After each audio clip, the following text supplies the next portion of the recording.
NDA ప్రభుత్వం వచ్చిన తర్వాత గ్రామంలో మౌలిక సదుపాయాలు పెద్ద ఎత్తున కల్పించేందుకు మునుపెన్నడూ కూడా జరగని విధంగా గ్రామ పంచాయతీల అభివృద్ధికి పల్లె పండుగ వార్షోత్సవాలను నిర్వహిస్తున్నట్లు శాసనసభ్యులు మామిడి గోవిందరాజు తెలిపారు. మండలంలోని పలు గ్రామాల్లో బీటీ రోడ్ల నిర్మాణానికి ఎమ్మెల్యే ఎంజీఆర్ శంకుస్థాపన చేశారు. నియోజకవర్గంలో సీసీ రోడ్లు, బీటీ రోడ్లు, నీటి సంరక్షణ ట్రెంచ్లు, అదేవిధంగా గోకులాలను పెద్ద ఎత్తున అన్ని గ్రామాల్లో నిర్మించడం జరుగుతుందని అన్నారు. మంచి కార్యక్రమాన్ని రూపుదిద్దిన సీఎం చంద్రబాబుకి, డిప్యూటీ సీఎం పవన్ కళ్యాణ్కు ఎమ్మెల్యే హృదయపూర్వక ధన్యవాదాలు తెలిపారు.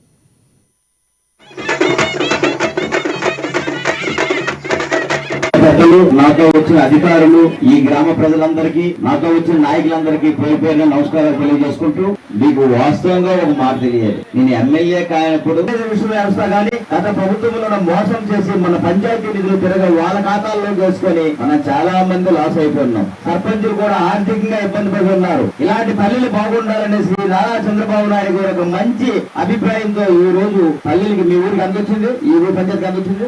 మనకు మొన్ననే ప్రభుత్వం వచ్చింది, ఎన్నాళ్ళు అవ్వలేదు.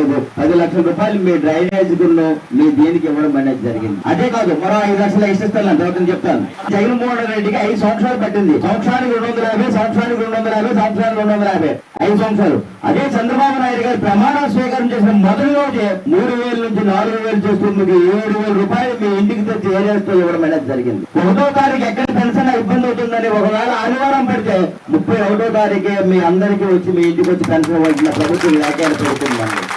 మన పిల్లలకి మెగా డిఎస్ చేస్తారని మన అందరికీ మోసం చేసిన జగన్మోహన్ రెడ్డి అక్కడ మొన్ననే చంద్రబాబు నాయుడు ప్రమాణ స్వీకారం చేసిన మొదటి రోజే 15,000 ఉద్యోగాలు మెగా డిఎస్ పెట్టడం ఎక్కడ. పంచాయతీ వ్యవస్థ నిర్మూలన చేసి మన ఫండ్స్ అన్ని వేరే వాళ్ళకి పంపించిస్తే